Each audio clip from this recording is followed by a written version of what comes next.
समर्थांनी दासबोधात सांगितलेलं आहे की वाचले त्याची वाचावे, केले त्याची करावे. यांनी काय होतं की आपला अभ्यास दृढ होतो, विचार दृढ होतात. परमार्थ विज्ञान या ग्रंथाच्या माध्यमातून परमार्थशास्त्रातील अनेक संकल्पनांचा आपण अभ्यास करणार आहोत, त्या समजून घेण्याचा प्रयत्न करणार आहोत. परमार्थ हा समजून उमजून जर केला तरच त्याचं मुख्य उद्दिष्ट जे आहे, मुख्य प्राप्तव्य जे आहे ते होऊ शकतं. नाही तर परमार्थाच्या नावाखाली अनेक साधक जे काही करत असतात त्यातून फारसं काही हाती लागत नाही. त्याला खूप मर्यादा असतात आणि या मर्यादा जाणून घेणं आणि नेमकं काय आणि कशासाठी करायचं हे समजून घेण्यासाठी हा परमार्थ विज्ञान ग्रंथ आहे.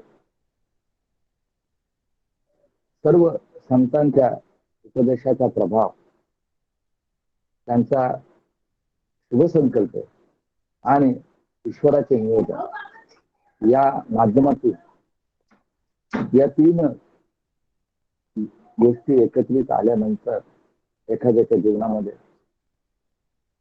साधना करायची इच्छा निर्माण होते आणि तो साधक बनतो किंवा साधनेला लागतो. ती साधना करत असताना नेमके काय केलं पाहिजे याचं खूप छान मार्गदर्शन या ग्रंथामध्ये केलेलं आहे. आपल्याला या द्वितीय वर्गाच्या निमित्ताने आदरणीय प्रमोद दादा वाळवेकर तसेच आदरणीय जयश्रीताई सांगवीकर व शैलाताई काळकर हे तीन आचार्य लाभलेले आहेत. आजचं पहिलं सत्र जे आहे ते प्रमोद दादा घेणार आहेत. तत्पूर्वी मागच्या वर्गाच्या निमित्ताने आपल्याला जे आचार्य लाभले होते, शमिकाताई कुलकर्णी, सीमाताई इनामदार व अलकाताई मुतालिक, या अलकाताई मुतालिक ज्या आहेत त्या आपल्या ज्येष्ठ आचार्य आहेत. तसेच त्यांचं कार्य फार मोठं आहे. आता नुकतंच परमपूज्य डॉक्टर काकांनी त्यांना अनुग्रह देण्याचे अधिकार दिलेले आहेत. डॉक्टर काका हे आत्मारामामध्ये म्हटलेलं आहे की स्वामी परिसाचा स्पर्श होता, शिष्य परिसची झाला तत्वता. तशी स्थिती अलकाताईंची आहे. डॉक्टर काकांनी अनेक परिस घडवलेले आहेत, त्यापैकीच त्या आहेत. अशा या परिस तुल्य व्यक्तिमत्वाचा आशीर्वाद घेऊन आपण आपल्या उपक्रमाला सुरुवात करावी असा विचार मनामध्ये आला आणि भक्त जे जे इच्छिती संत सोयत करून घेते त्याचा पुन्हा एकदा अनुभव आला. अगदी आजच मी अलका त्यांना विनंती केली की ताई तुम्ही आशीर्वाद पर दोन शब्द बोलाल का. तर त्या प्रवासात असून सुद्धा तयार झालेले आहेत आणि आता मी अलका त्यांना विनंती करतो की त्यांनी आशीर्वाद पर दोन शब्द बोलून आमच्या या उपक्रमाची सुरुवात करून द्यावी. अलकाताई, व्हिडिओ लावायला हवाय का का ऑडिओ फक्त चालणार आहे? लावा की. हो हो. जय जय रघुवीर समर्थ. कृपा कटाक्षाचे किरणे मोहसमुद्राचे आटणे घडे जय त्या श्री कृष्ण बंधू तयार आहे.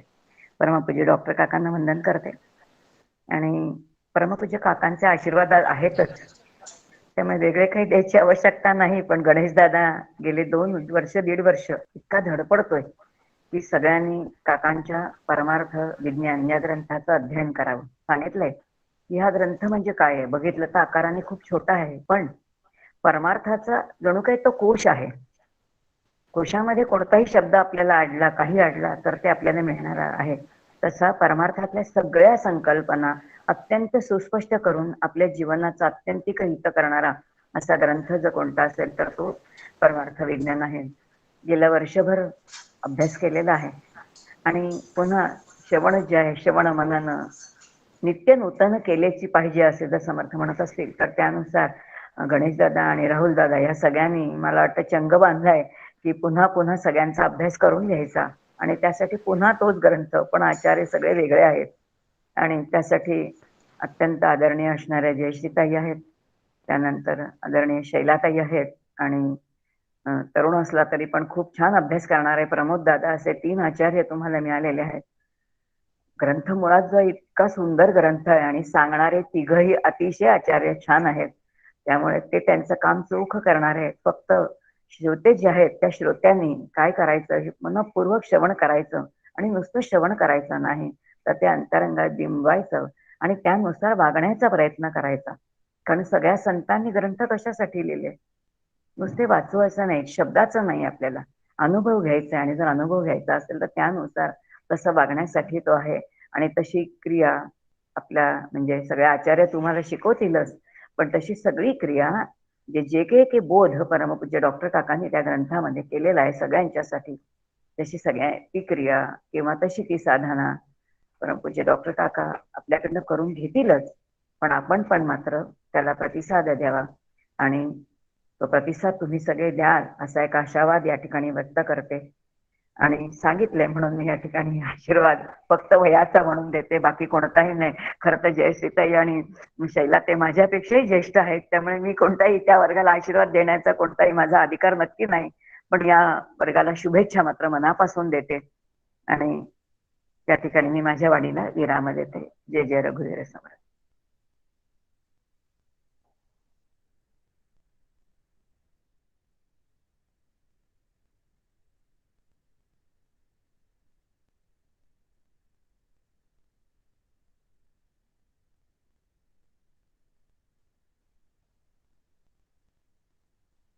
धन्यवाद ताई. आता आजच्या या पहिल्या सत्राचे जे आपले आचार्य आहेत प्रमोद दादा, यांचा परिचय करून देण्यासाठी मी राहुल दादाला विनंती करतो की त्यांनी प्रमोद दादांचा परिचय करून द्यावा. प्रमोद विशेष अभिनंदन बर का आणि भरपूर आशीर्वाद काकांच्या आहेतच. पण धन्यवाद गणेश दादा. माझा आवाज येतोय? हो येतोय. हो येतोय. श्री प्रमोद दादा वाळवेकर एक अभ्यासू व्यक्तिमत्व, आता अलकाताईंनी सांगितलं. व्यवसायाने हे इंजिनियर आहेत. बी कम्प्युटर सायन्स अँड इंजिनिअरिंग मध्ये त्यांचं इंजिनिअरिंग झालेलं आहे. गेले 20 वर्षाहून अधिक ते US बेस्ड मायक्रोसॉफ्ट कंपनीमध्ये कार्यरत आहेत. सध्या प्रिन्सिपल ग्रुप इंजिनिअरिंग मॅनेजर या पदावर ते कार्यरत आहेत. गेली अनेक वर्ष अमेरिकेमध्ये वास्तव्य केल्यानंतर 2015 मध्ये भागानगर म्हणजे हैदराबाद येथे ते स्थायिक झालेले आहेत आणि त्यांचा छंद म्हणजे तबला वादन, योग अभ्यास, योग प्रशिक्षण म्हणजे अशा पद्धतीचे त्यांचे छंद आहेत. परमपूज्य डॉक्टर काका डॉक्टर श्रीकृष्ण देशमुख यांचे ते अनुग्रहित आहेत आणि डॉक्टर काकांच्या आणि परमपूज्य मंदाताई गंधेंच्या यांच्या मार्गदर्शनाखाली परमार्थ शास्त्र श्रवण व अध्ययन याचं अध्ययन त्यांचं चालू आहे.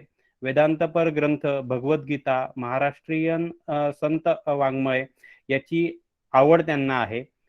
2015 पासून भागानगर येथे वेदांत अभ्यास वर्ग स्थापन करून त्या माध्यमातून विविध धार्मिक आणि आध्यात्मिक उपक्रमाचे आयोजन ते करत असतात.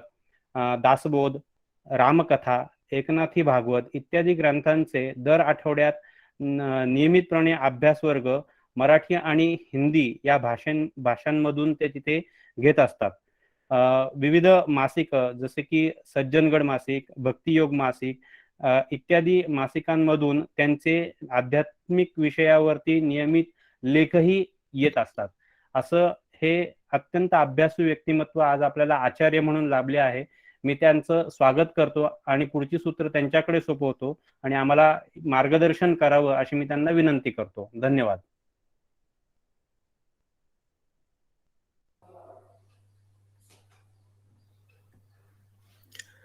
जय जय रघुवीर समर्थ. आपले नमनाचे श्लोक झालेले आहेत. तरी सुद्धा एक प्रथा म्हणून प्रत्येक श्लोक म्हणूया आणि पुढे जाऊया. गुरुर्ब्रह्मा गुरुर्विष्णू गुरुर्देवो महेश्वरा गुरु साक्षात परब्रह्म तस्मै श्री गुरवे नमः. सद्गुरुनाथ महाराज की जय. सकल देवतांना वंदन करतो, कुलदेवतेला वंदन करतो, समर्थ रामदास स्वामींना वंदन करतो, सकल संतांना वंदन करतो. आज गोंदवलेकर महाराजांची जयंती आहे, म्हणून गोंदवलेकर महाराजांना सुद्धा आठवणपूर्वक नमन करतो आणि समस्त उपस्थित श्रोतृवर्ग आपल्या सर्वांना यथोचित आणि आदरपूर्वक प्रणाम करतो. आजच्या चिंतनाला अभ्यास असं म्हटलेलं आहे आणि हे खरी गोष्ट आहे, कारण पुन्हा एकदा आपण परमार्थ विज्ञान या ग्रंथाचा अभ्यास करत आहोत. दुसरं वर्ष आहे हे. पहिल्यांदा एकदा अभ्यास झालेला आहे, पण पहिला झालेला अभ्यास तितकासा लक्षात राहत नाही, म्हणून परत एकदा उजळणी करावी लागते. आणि परमार्थ हा विषय असा आहे की एकदा उजळणी करून पुरत नाही, परत परत परत परत करावी लागते. त्याच्यामुळे जे काही नवीन श्रोतृ वर्ग असेल इथे, जे नवीन श्रोते असतील त्यांच्याकरता हे सगळे विचार कदाचित नवीन असतील. कदाचित आपल्यापैकी काही जणांनी इतर कुठनं काही काही ऐकलेलं असेल, आपलं भरपूर श्रवण झालेलं असेल, या ग्रंथाचं कदाचित पहिल्यांदा श्रवण होत असेल. आणि काही लोक असे असतील की ज्यांनी मागच्या वेळेला हा ग्रंथ अभ्यासून आता ते परत आलेले आहेत. शक्य आहे की कदाचित काही वेळेला द्विरुक्ती होईल, कदाचित काही वेळेला काही दृष्टांत सारखेच असतील, कदाचित काही वेळेला काही विचार सुद्धा सारखेच असतील जे मागच्या आचार्यांनी कव्हर केलेले आहेत, सांगितलेले आहेत. तरी पण परमार्थामध्ये द्विरुक्ती हा दोष नाहीये, म्हणून आपण अभ्यास करत आहोत आणि अभ्यासच करू, परत परत उजळणी करू, झालेला विषय परत परत समजून घेऊ आणि तसा मी प्रयत्न निश्चित करणार आहे. परमार्थ विज्ञान हे असं या ग्रंथाचं नाव आहे. आजचं जे चिंतन आहे हे थोडंसं प्रास्ताविकाचं असले. मूळ ग्रंथाला हात घालण्याच्या आधी मूळ ग्रंथ काय आहे हे समजून घेणं भाग आहे, आणि ग्रंथामध्ये कुठले कुठले विषय आलेत हे समजून घेण्याच्या आधी ग्रंथ काय आहे हे समजून घेणं भाग आहे. म्हणून परमार्थ विज्ञान असा हा छान छोटासा डॉक्टर काकांनी लिहिलेला एक सुंदर ग्रंथ आहे, ज्याच्यामध्ये अनेक विषयांचं दुबोधन, चिकित्सा, विश्लेषण केलेलं आहे. हे दोन शब्द आहेत आपल्या समोर. बघा, आपण या दोन शब्दांचा पहिले विचार करू. एक आहे परमार्थ आणि दुसरं आहे विज्ञान. परम अर्थ हा पहिला शब्द, परमार्थ. याचा अर्थ आहे जे मिळवायचं आहे, जे प्राप्त करायचं आहे, जे सर्वश्रेष्ठ प्राप्तव्य आहे ते. आपल्याला खूप काही मिळवायचं असतं. माणूस जन्माला आल्यापासून सतत काही ना काही मिळवण्याच्या धडपडीत असतो. लहान झाल्याबरोबर मोठं होण्याच्या धडपडीत असतो. कारण लहान मुलाला सगळेजण विचारतात, अरे तुला मोठं होऊन काय व्हायचंय, तुला मोठे होऊन काय बनायचंय. काहीतरी बनायचं, काहीतरी व्हायचं, काहीतरी कमवायचं, काहीतरी मिळवायचं असं असतंच. मग तो म्हणतो मला इंजिनियर व्हायचंय किंवा मला डॉक्टर व्हायचंय. म्हणजे आपल्याला काय मिळवायचं असतं? सगळ्यात पहिले जे विद्यार्थी दशेत असतात त्यांना सगळ्यात पहिले मिळवायचं असतं ते म्हणजे कुठली तरी डिग्री मिळवायची असते. कुठलं तरी सर्टिफिकेट मिळवल्याशिवाय या जगात काही खरं नाही. म्हणून अभ्यास करायचा, शिक्षण पूर्ण करायचं आणि डिग्री मिळवायची. डिग्री मिळवल्यानंतर परत प्रश्न उपस्थित होतो की आता डिग्री मिळाली, आता समजा तू काय डॉक्टर, इंजिनियर, अजून काय काय जे असेल वेगवेगळ्या प्रकारचे ते झालास, काहीतरी डिग्री मिळाली, पुढे काय? तर नोकरी मिळवायची असते. म्हणून काहीतरी नोकरी मिळवण्याच्या मागे लागतो, मग नोकरी मिळते. मग आता इंजिनिअरिंग झालं, नोकरी झाली, आता काय? मग आता नोकरीनंतर छोकरी म्हणून पत्नीच्या मागे लागतो आणि पत्नी मिळवतो. किंवा स्त्री असेल तर लग्न करून नवऱ्याबरोबर गृहस्थाश्रमात थाटते आणि पुढे संसार सुरू होतो. मग आता काय? हम दो हमारे दो असा संसार वाढत जातो. कुठेतरी गाडी, कुठेतरी बंगला, काहीतरी हवं म्हणून गाडी घेता येते, बंगला घेण्यात येतो. बंगला असेल तर पुढे अजून इन्व्हेस्टमेंट करण्याकरता म्हणून कुठेतरी स्टॉक्समध्ये किंवा कुठेतरी फायनान्शियल याच्यामध्ये इन्व्हेस्ट करण्यात येतो पैसा. आणि हे सगळं करत असताना कशाकरता हे करतोय हे न कळता सगळेच मनुष्य लोक, सगळेच प्राणी मात्र हे असं अखंड जीवन जगत राहतात. हे करण्यामागे काय अभिप्रेत आहे हे कळत देखील नाही आणि समजत सुद्धा नाही. आपल्यासारखे फार कमी लोक असे असतात की ज्यांना ही जाण येते आणि आपण अशा प्रकारच्या अभ्यासाला किंवा अशा प्रकारच्या चिंतनाला थोडंसं प्रवृत्त होतो. आपल्याला एक असं असतं की या सगळ्या गोष्टींमधनं मला सुख मिळेल, गाडी घेतली म्हणजे सुख मिळेल, बंगला घेतला म्हणजे सुख मिळेल. पण कसं काय हो, सुख काही मिळतच नाही. गाडी घेतली की मेंटेनन्स सुरू होऊन जातो, बंगला घेतले की बंगल्याच्या मेंटेनन्स सुरू होऊन जातो, कुठे टॅक्सेस, कुठे गळती, कुठे प्लंबिंगचे इश्यूज, कुठे रंगरंगोटी, कुठे इन्व्हेस्टमेंट केली असेल तर मार्केट क्रॅश. अशा प्रकारचे अनेक प्रकारचे वेगवेगळ्या पद्धतीचे प्रश्न आपल्यासमोर उपस्थित होतात. आमचे डॉक्टर काकांचं एक फार सुंदर वाक्य आहे, आपण सगळ्यांनी कदाचित ते ऐकलं असेल, मी तर म्हणेन निश्चितच ऐकलं असेल, पण तरी सुद्धा त्या वाक्याचा आधार घेऊन याचा विचार करू थोडासा. जीव जगामध्ये जीवन जगतो, असं ते वाक्य आहे. बरोबर आहे? जीव जगात जीवन जगतो. तुम्ही म्हणाल काय वाक्य, हे वाक्य काही बरोबर वाटत नाहीये, हे वाक्य असतं खूपच साधं सुधं वाक्य आहे. आपण याला थोडंसं दुरुस्त करून घेऊ, कारण काहीतरी चुकलं असं वाटतं, हो ना. जीव जगात जिकिरीने जीवन जगतो. हा, आता कसं जिकिरीने म्हटल्याबरोबर हे वाक्य आपल्या जवळचं वाटतं, हो की नाही. हे वाक्य आपल्याला एकदम पटतं, आपलं वाटतं, कारण आपला तसा अनुभव असतो. जीव जगामध्ये जिकिरीने जीवन जगतो, अशा अनुभवामध्येच आपण सतत राहत असतो.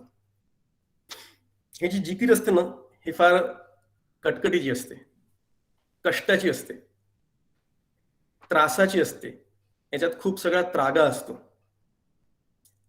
कुठल्याही पद्धतीने शांत समाधानी जीवन नसून सतत काहीतरी मिळवण्याची हाव, किंवा जे मिळवलं आहे ते जपण्याची धडपड, किंवा जे प्राप्त होत नाहीये ते मिळवण्याच्या करता केलेले कष्ट, अशा प्रकारे हे जिकिरीचं जीवन आपलं जगत असतं. स्वामी स्वरूपानंद आहेत, त्यांचा एक छान छोटासा अभंग आहे, मी तो तुम्हाला म्हणून दाखवतो. जन्मोनिया काय साधिले स्वहित, केली यातायात, केली यातायात जन्मभरी, केले घरदार मांडिला संसार, लोके लोकाचार वाढविला, सुखासाठी केली वृथा धडपड, यातना उदंड भोगी येल्या, स्वामी म्हणे तरी ओरेनची हाव, आठवेना देव पामरासी.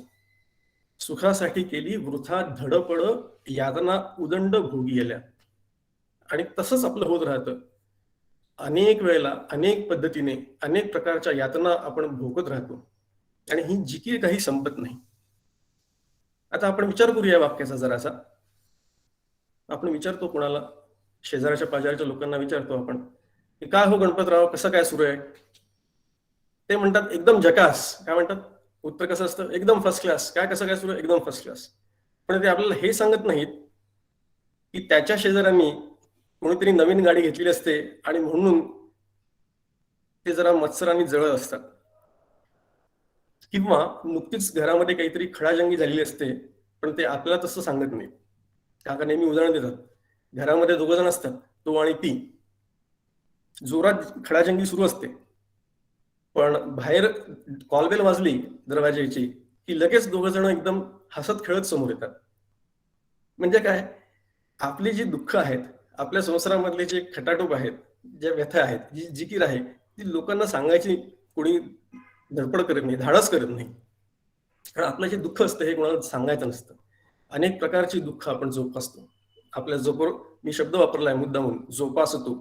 दुःख जोपासतो, दुःख कुरवाळतो, दुःख पाळतो. अनेक प्रकारची दुःख असतात आपल्यामध्ये. प्रत्येकाच्या संसारात काही ना काही असतं आणि सारखा आपण असा संसार करत करत जात असतो. हा संसार कोण करतो? जीव जगात जिकिरीने जीवन जगतो. हे वाक्य जेव्हा आपण बघतो त्यावेळेला हा संसार करणारा कोण आहे? जीव आहे. तर जीव म्हणजे काय? आपण थोडीशी शास्त्रीय परिभाषा बाजूला ठेवू जीवाची.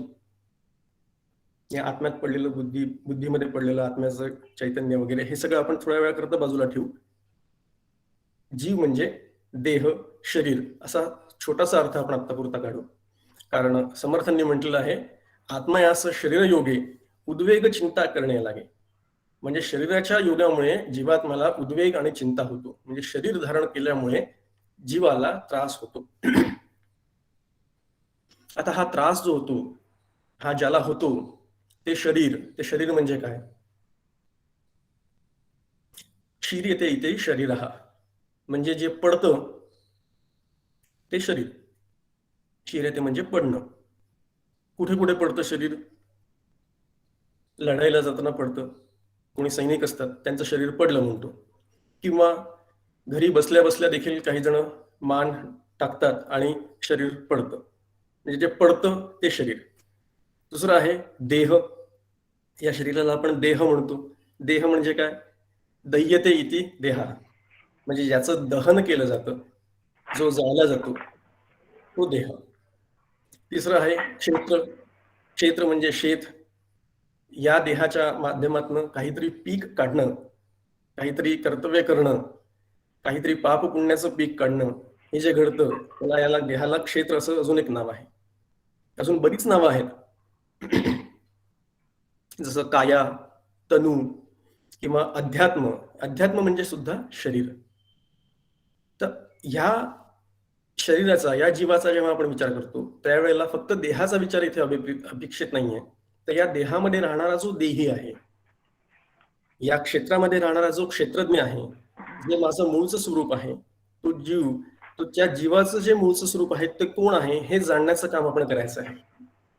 आणि जीव, आपण बघितलं जीव म्हणजे सध्यापुरतं शरीर, याचा आपण विचार केला. आता थोडासा विचार आपण जगाचा करू. जीव जगात जिकिरीने का जगावं लागतं जीवाला, याचा विचार करतोय आपण. हे जे शरीर आहे, हा जो देह आहे, हा निश्चित पडणार आहे, म्हणून हा सांभाळण्याकरता केलेली धडपड ही जिकिरीमध्ये मोडते. आता जरा जगाचा विचार करू. जग म्हटलं की खूप मोठा विचार येतो.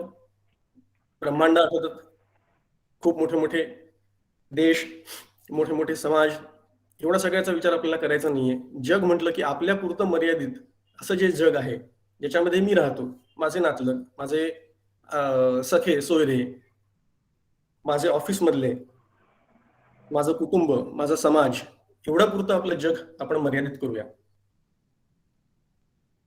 पण असं मर्यादित केलं करून सुद्धा या जगाचा जेव्हा आपण विचार करतो ना, त्यावेळेला एक गोष्ट प्रकर्षाने जाणवते की जग आपल्यासारखं आपल्याला पाहिजे तसं कधीही वागत नसतं. आपली जगामध्ये जिकीर का होत असते त्याचं कारण सांगतोय. जसं आपल्याला अपेक्षित आहे तसं या जगामध्ये कोणीही वागत नसतं. मग ते भलेही माझे आई वडील असो, माझे पती पत्नी असो, माझे मित्र असो, माझे बंधू असो, कोणीही असो. जग आपल्या पद्धतीने मला वाटेल तसं वागेल, माझ्या अपेक्षेप्रमाणे चालेल आणि मग मी सुखी होईल, अशा प्रकारचा जो माणूस विचार करेल त्याच्या इतका मूर्ख या जगामध्ये कोणी नाही. एक साधं उदाहरण बघू आपण. आपण रस्त्यावरनं जातो, रस्त्यावरनं जाता जाता आपल्याला वाटतं, मनामध्ये असे विचार येतात की समाजाने ट्रॅफिक सिग्नल्सचं पालन करावं, आणि जेव्हा ट्रॅफिक सिग्नल पडेल म्हणजे ग्रीन होईल लाईट, त्यावेळेला सगळ्यांनी पुढे जावं. पण तसं अजिबात होत नाही. कारण आता नवीन डेफिनेशन झालेली आहे ती अशी की ट्रॅफिकमध्ये लाईट येलो झाला म्हणजे तो ग्रीन झाला, असा सगळ्या लोकांचा समज आहे. त्याच्यामुळे येलो लाईट झाल्याबरोबर सगळे लोक गाडी घेऊन सुरू करतात. आता हे सगळ्या लोकांनी बदलावं आणि मग सगळा समाज सुधरेल आणि मग मला या रस्त्यांवरनं चाललेला आनंद मिळेल, अशा प्रकारचा जो विचार करत असेल त्याला कायच म्हणावा असा प्रश्न पडेल. दुसरं असं असतं की माझ्या घरातले लोक किंवा माझ्या कुटुंबातले लोक ते देखील मला माझ्या अपेक्षेप्रमाणे वागत नाहीत. माझा मुलगा असतो, माझी बायको असते, त्यांचं विश्व असतं, ते त्यांच्या विश्वात बिझी असतात.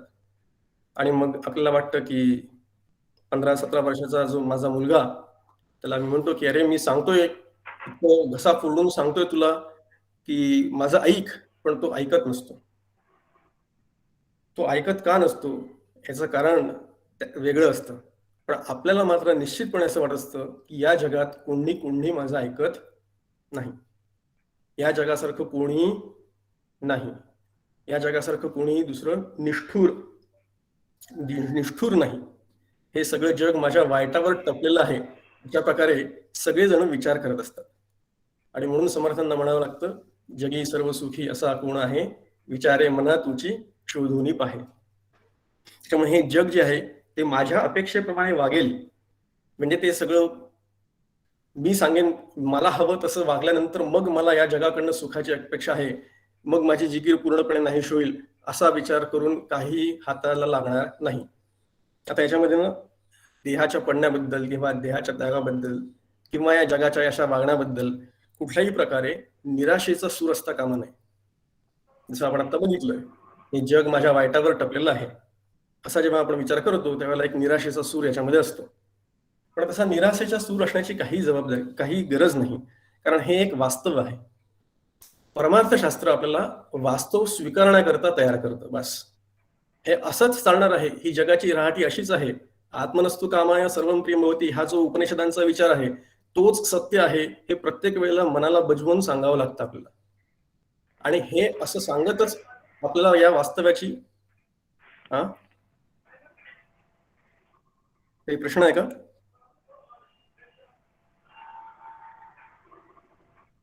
कोणाचं तरी म्यूट करायचं राहिलंय बहुतेक, आवाज येतोय. हा नाही, तुम्ही कंटिन्यू करा. ठीक आहे. हा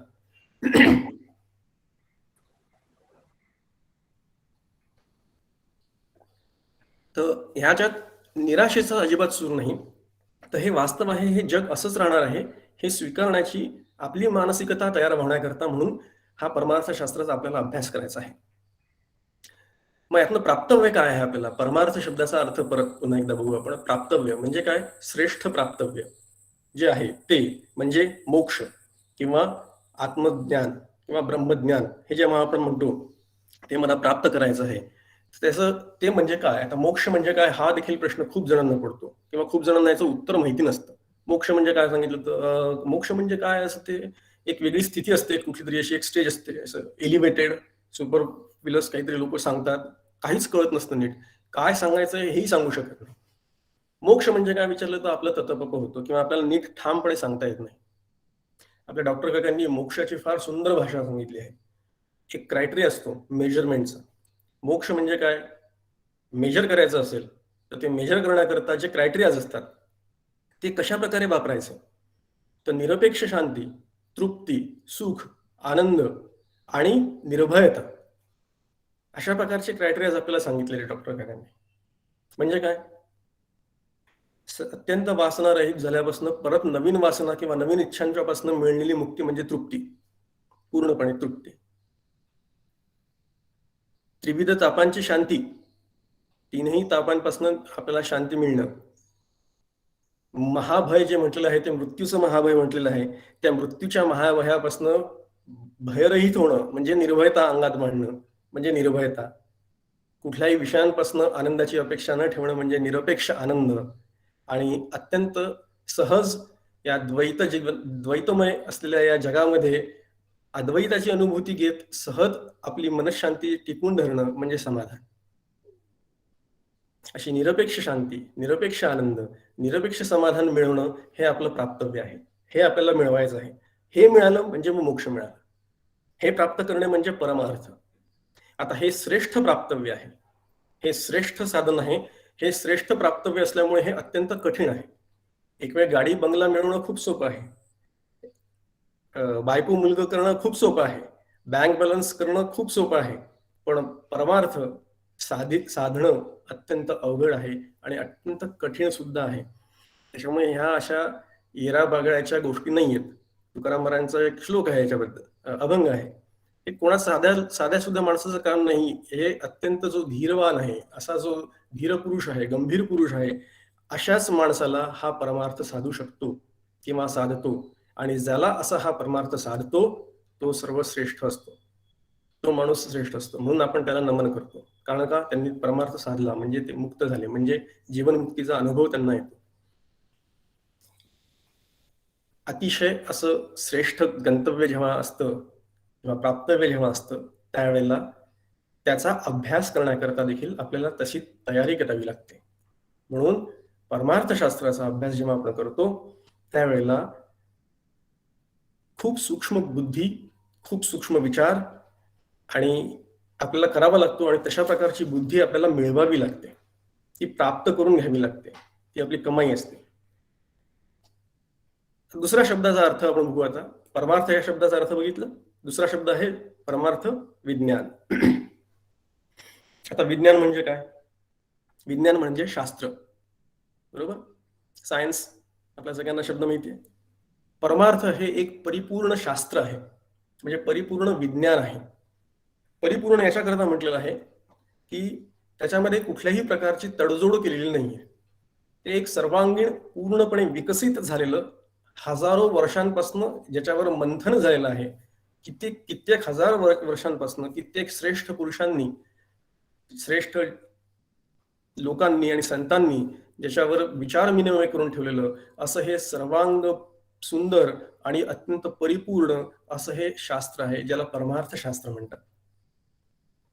जेव्हा आपण सायन्स शब्द वापरतो त्यावेळेला आपल्यासमोर दोन शब्द येतात.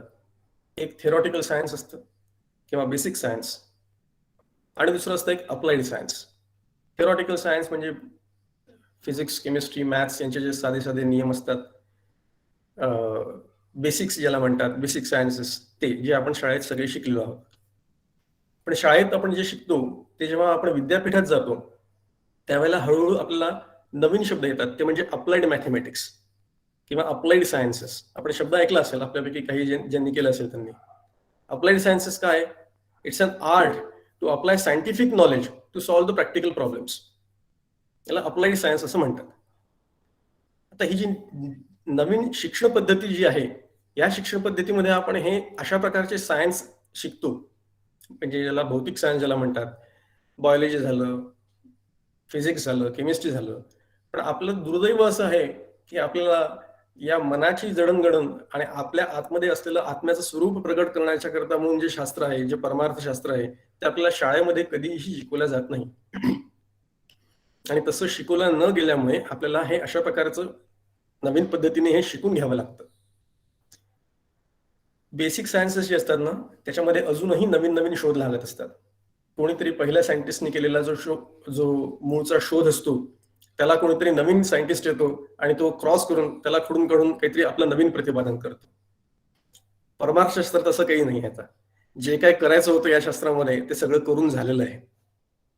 परमार्थशास्त्र पूर्णपणे विकसित का आहे असं म्हणतो मी, कारण याच्यावर जितके लोकांनी आक्षेप घ्यायचे आहेत, जेवढ्या प्रकारचे आक्षेप घ्यायचे आहेत, ते सगळ्या प्रकारचे आक्षेप या शास्त्रावर घेऊन झालेले आहे. आणि त्यातून तावून सलाखून असं शुद्धपणे निघालेलं हे जे तत्वज्ञान आहे, हे तत्वज्ञान आपल्या समोर संतांनी, शास्त्रकारांनी मांडलेलं आहे. त्याला परमार्थशास्त्र किंवा अध्यात्मशास्त्र असं म्हणतात. पूर्व पक्ष, उत्तर पक्ष अशा प्रकारचे खूप तात्विक चिकित्सा अनेक ग्रंथांमधून आपल्या समोर आलेली आहे. आपण आता फक्त प्रस्तावना बघतो आहोत, आढावा बघतो आहोत. परमार्थशास्त्रामध्ये आपल्या बुद्धीची रग जिरवण्याचं पूर्णपणे क्षमता आहे. ज्याला आपल्या बुद्धीवर तात्विक आणि तार्किक बुद्धी ज्याची असेल, त्याला जर का आपल्या बुद्धीची रग जिरवायची असेल तर त्यांनी परमार्थशास्त्राचा अभ्यास करावा, त्यांनी ब्रह्मसूत्रांचा अभ्यास करावा, त्यांनी अद्वैत सिद्धी नावाच्या ग्रंथाचा अभ्यास करावा. आता परवाचीच गोष्ट आहे, मध्यंतरी मी शिवगडला जेव्हा गेलो होतो त्यावेळेला आमचे गुरुदेव डॉक्टर काका अद्वैत सिद्धीवर एक टिपण लिहित आहेत सध्या. त्यातलं एक पान त्यांनी मला वाचायला दिलं. तो ग्रंथ त्यांच्या समोरच होता. ते म्हणे ते पान वाच म्हणे, हा एक पॅरेग्राफ वाच. मला त्यांनी सांगितलं मुद्दाम, आणि मी मोठ्या कौतुकाने बघायला गेलो, अरे वा काय अद्वैत सिद्धी नावाचा ग्रंथ म्हणून. आणि तो पॅरेग्राफ वाचला मी. मराठीमध्ये लिहिलेला पॅरेग्राफ होता. सगळे शब्द मला कळले, सगळे शब्द मला वाचता आले, सगळे अक्षर मला वाचता आले. पण त्या पॅरेग्राफमध्ये काय लिहिलेलं आहे याचा मला काहीही गंध झाला नाही. मी काकांकडे प्रश्नार्थक चेहऱ्याने जेव्हा काकांकडे बघितलं त्यावेळेला काका एकदम हसायला लागले. म्हणजे सांगायचा मुद्दा असा आहे की खूप क्लिष्ट अशा प्रकारचं तत्वज्ञान सुद्धा या परमार्थशास्त्रामध्ये आहे. पण तरी सुद्धा हे शास्त्र असल्यामुळे सगळ्यांकरता उपयुक्त आहे, सगळ्यांच्या करता सोयीचं आहे. आता मी असं का म्हणतोय बघा. परमार्थशास्त्र हे शास्त्र आहे, बेसिक आहे, ज्या पद्धतीने मॅथमॅटिक्सचे लॉज, बेसिक नियम, किंवा फिजिक्सचे बेसिक लॉज आणि बेसिक नियम, हे सायन्स जसं सगळ्यांना शिकता येतं, सगळ्यांना अप्लिकेबल आहे. तुम्हाला त्या शास्त्राचा अभ्यास झालेला असला किंवा नसला तरी सुद्धा 2+2=4 हे काही कोणाला सांगावं लागत नाही. त्या पद्धतीने शास्त्र हे सायन्स हे सगळ्यांना अप्लिकेबल असतात, कुठल्याही प्रकारच्या माणसाला हे अप्लिकेबल असतात.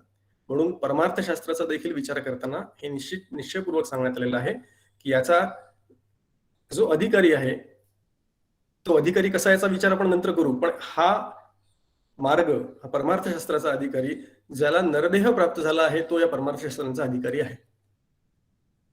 म्हणजे जात पात धर्म पंथ याचा प्रकारचा कुठलाही भेद इथे नाही. हे सगळ्यांसाठी यातले विचार उपयुक्त आहेत आणि सगळेजण याला वापरू शकतात. हे जे क्लिष्ट आपण बघितलं क्लिष्टता, यातली क्लिष्टता आपल्याला संतांनी कमी करून ठेवलेली आहे.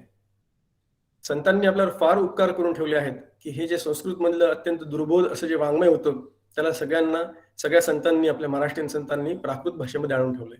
ज्ञानेश्वरी असो, दासबोध असो, नाथांचा भागवत असो, कितीतरी सुंदर सुंदर ग्रंथ आहेत. आपल्याला संतांनी हे शास्त्र सहज आणि सुंदरपणे उपलब्ध करून ठेवलेलं आहे. याचं सगळं क्रेडिट, याचं सगळं किती आपण आदर त्यांच्या पुढे आणि कृतज्ञता व्यक्त करावी संतांपाशी ही शब्दात येत नाही. नाना ग्रंथांच्या संमती, उपनिषदे वेदांत श्रुती आणि मुख्य आत्मप्रचिती शास्त्रे सहित असं दासबोधामध्ये समर्थांनी सांगितलेलं आहे. सगळ्या प्रकारच्या ग्रंथांचा अभ्यास करून, शास्त्रांचा अभ्यास करून आणि आत्मप्रचितीचा बरोबर अनुभव घेऊन असा हा लिहिलेला हा जो दासबोध ग्रंथ आहे तो आपल्या समोर समर्थ ठेवतात. जेव्हा सिद्धांताचा अभ्यास करायचा असतो, वेदांत शास्त्राचा अभ्यास करायचा असतो, त्यावेळेला शास्त्र काय सांगतं हे एक असतं. शास्त्राने जे सांगितलं आहे ते पटवून घ्यावं लागतं. ते पटवून घेण्याकरता त्याच्याकरता तर्क जोडावा लागतो, तर्काने ते समजून घ्यावं लागतं आणि नंतर मग अनुभव, आपला स्वानुभव घ्यावा लागतो त्याच्यावर या गोष्टी आधारित आहेत. तर्क, शास्त्र काय सांगतं ते विचार, ते तर्काने पटवून घ्यायचे आणि त्याच्यानंतर त्याप्रमाणे त्याचा अनुभव घ्यायचा. तर आपल्याला हे सिद्धांत कळतात वेदांत शास्त्रातले. नाही तर हे सिद्धांत कळत नाही किंवा कळले तरी तितकेसे पटत नाही, समजत नाही, उमजत नाहीत. एक उदाहरण बघू म्हणजे कळेल. मी माझं उदाहरण सांगतो. इंजिनिअरिंगला जेव्हा सुरुवातीला लागलो त्यावेळेला आम्हाला कम्प्युटर प्रोग्रामिंग शिकवत होते. आपल्यापैकी काही जणांना मी असं, आता मला माफ करा, बरेच लोक या कॉलवर असतील, पण यातले किती लोक कुठल्या बॅकग्राऊंडवरनं आलेत, काय त्यांचं बॅकग्राऊंड आहे हे मला माहित नाही, पण तरी सुद्धा कम्प्युटर प्रोग्रामिंग आपल्यापैकी काही जणांना निश्चित माहिती असेल काय करतात ते. एक प्रोग्राम कसा लिहायचा, तो कशा पद्धतीने त्याचं स्ट्रक्चर असतं, कशा प्रकारे त्याच्यामध्ये लूप्स असतात, कशा प्रकारे त्या कम्प्युटरला इन्स्ट्रक्शन्स दिल्या जातात, याच्याबद्दलचं एक शास्त्र असतं. ते शास्त्र मी समजून घेतलं. ते शास्त्र आम्हाला आमच्या सरांनी, शिक्षकांनी शिकवलं. आता ते जे शिकवलं होतं, तो प्रोग्राम कसा करायचा, हा प्रोग्राम कळला, पण तो बरोबर आहे की नाही हे तर्काने पाहावं लागलं. मग त्याला आम्ही म्हणतो ड्राय रन नावाचा एक शब्द आहे. म्हणजे तो प्रोग्राम आपल्याच हाताने कागद पेन्सिल घेऊन त्याच्यावर तो करून बघावा लागतो, तो बरोबर होतोय की नाही, वर्क होतोय की नाही, ते लॉजिक बरोबर आहे की नाही हे तपासावं लागतं. आता हे झालं तर्काचा भाग. लॉजिकच आहे ते, तर्कच. या लॉजिकनी बघावं लागतं प्रोग्राम बरोबर आहे की नाही. पण हा प्रोग्राम जरी का लिहिला तरी याच्यावर मार्क मिळत नाही, तो ह्याच्यावरनं काही समाधान होत नाही. मग ज्या वेळेला कम्प्युटर लॅबमध्ये जाऊन जेव्हा आपण कम्प्युटरवर बसतो आणि त्या कम्प्युटरवर हा जेव्हा प्रोग्राम आपण टाईप करतो, त्यावेळेला तो टाईप केल्यानंतर जेव्हा त्याच्यामधले प्रॉब्लेम्स काय ते कळतात आणि ते जेव्हा आपण ते करेक्ट करतो सगळे प्रॉब्लेम्स, आणि जेव्हा तो प्रोग्राम खरंच छान रन होतो, त्यावेळेला एकदम जे समाधान मिळतं ते समाधान खरं असतं की नाही. हा, आता माझा प्रोग्राम छान रन झाला, म्हणजे आपण असं म्हणतो. शास्त्राने शिकलेलं असतं, प्रोग्राम कसा करायचा माहिती असतं, तर काही एखादं लॉजिक आपण लिहून काढलेलं असतं, पण ते बरोबर आहे की नाही हे माहित नसतं जोपर्यंत आपण ते टेस्ट करून बघत नाही, जोपर्यंत आपण अप्लाय करून बघत नाही. ज्यावेळेला तो प्रोग्राम रन होतो, म्हणजे अप्लाय होतो, त्यावेळेला आपल्याला त्याचा अनुभव येतो असं आपण म्हणूया, आणि मग त्याच्यामुळे आपल्याला समाधान वाटतं. परमार्थशास्त्राच्या ग्रंथांचा जेव्हा आपण विचार करतो त्यावेळेला हा जो आपल्या समोर जो ग्रंथ आहे परमार्थ विज्ञान, या ग्रंथाच्या माध्यमातून आपल्याला असाच अनुभव घ्यायचा आहे. शास्त्रात काय सांगितलं आहे हे त्या ग्रंथात दिलेलं आहे. विविध शास्त्रांमध्ये काय सांगितलं आहे, विविध ग्रंथांमध्ये काय सांगितलं ते देखील या ग्रंथात दिलेलं आहे. तर्क कसा लावायचा याची एक सुंदर मीमांसा या ग्रंथात केलेली आहे. आणि त्याचबरोबर या ग्रंथातनं अनुभव कसा घ्यायचा याची देखील छान माहिती या पुस्तकात, या ग्रंथामध्ये आपल्या समोर उपस्थित आहे. पण परमार्थ विज्ञान या ग्रंथाचा अभ्यास केल्यानंतर आपल्याला बाकीचे इतर पारमार्थिक ग्रंथ जे आहेत त्यांचा अभ्यास करायला खूप सोपं जाणार आहे. म्हणून या ग्रंथाचा अभ्यास करायचा. कारण अत्यंत सारभूत असं तत्वज्ञान वेदांत शास्त्रातल्या वेगवेगळ्या प्रकरण आणि प्रक्रिया ग्रंथांमधल्या वेगवेगळ्या सगळ्या जे कॉन्सेप्ट आहेत ते एकत्र करून या ग्रंथामध्ये त्याचा रेफरन्स म्हणून घेतलेला आहे. अतिशय सुंदर पुस्तक. हा एक ग्रंथ समजला तर आपल्याला शास्त्र, तर्क आणि अनुभव ह्याच्यावर आधारित असलेलं असं सगळं आपलं परमार्थ शास्त्रातलं काम खूप खूप सोपं होईल आणि पुढचा अभ्यास आपल्याला करता येईल. खूप सगळे ग्रंथ आहेत, खूप सगळी थेरी आहे. मला माहिती आहे हे सगळे समजले पाहिजे, हे निश्चित आहे. समजलं पाहिजे. काय हे समजत नाही. आणि हे समजलं कसं पाहिजे? निश्चितपणे समजलं पाहिजे. आपण जेव्हा म्हणतो थेरी खूप सगळी आहे म्हणजे काय, परमार्थशास्त्रात ज्या लोकांनी या ग्रंथाचा आधी अभ्यास केलेला आहे त्या सगळ्यांना माहिती असेल मी काय म्हणतोय ते. खूप सगळे आपल्या समोर विचार येतात, खूप सगळे शब्द येतात. अधिष्ठान म्हणजे काय, विवर्त म्हणजे काय, व्यावृत्ती म्हणजे काय, विक्षेप म्हणजे काय, अन्वय व्यतिरेक म्हणजे काय, अध्यारोप अपवाद म्हणजे काय, अशा प्रकारचे शास्त्रीय भाषांचे खूप सगळे शब्द आपल्या समोर येतात. आणि मग एकदम असं गडबडल्यासारखं होतं. प्रत्येक शब्दाचा आपल्याला अर्थ नीट माहिती पाहिजे, तो निश्चयपूर्वक समजला पाहिजे, त्याच्यामध्ये कुठल्याही प्रकारची संदिग्धता नको. हे जेव्हा आपल्याला जमेल त्यावेळेला आपला अभ्यास पूर्ण झाला असा किंवा बरोबर होतोय असं होईल आणि आपल्याला जे समाधान मिळवायचं आहे त्यातनं जे समाधान मिळायला पाहिजे ते आपल्याला मिळेल. नाहीतर त्याचा उपयोग मला काय असं होईल. काका नेहमी सांगतात परमार्थामध्ये करमणूक नको, पारमार्थिक करमणूक. म्हणजे काय? पारमार्थिक करमणूक म्हणजे मी आज हे ऐकलं, मी आज ते ऐकलं, मी आज यांचं श्रवण केलं, मी आज त्यांचं श्रवण केलं. आमच्या गावामध्ये आमच्या मंदिरात होणाऱ्या कुठल्याही व्यक्तीचं मी सगळं ऐकूनच काढतो. म्हणजे वक्ता कोणीही असो, तो काही प्रतिपादन करू, मी ऐकल्याशिवाय सोडत नाही त्या व्यक्तीला. अशा प्रकारे जेव्हा एखादा माणूस म्हणतो त्यावेळेला ती करमणूक होऊन जाते. आज काय तर कुठला संस्कार चॅनल, मग काय थोड्या वेळाने अजून दुसरं आस्था चॅनल, मग परवा हा ग्रंथ, नंतर तो ग्रंथ. अशा प्रकारे आपण खूप सगळ्या गोष्टी खूप सगळ्या लोकांकडनं खूप वेळ ऐकतो फक्त. ती एक करमणूक होऊन बसते. कधी कीर्तन असतं, कधी प्रवचन असतं, कधी भागवत असतं. अरे ते बुवा रामकथा किती सुंदर सांगतात म्हणून रामकथा ऐकायलाच पाहिजे.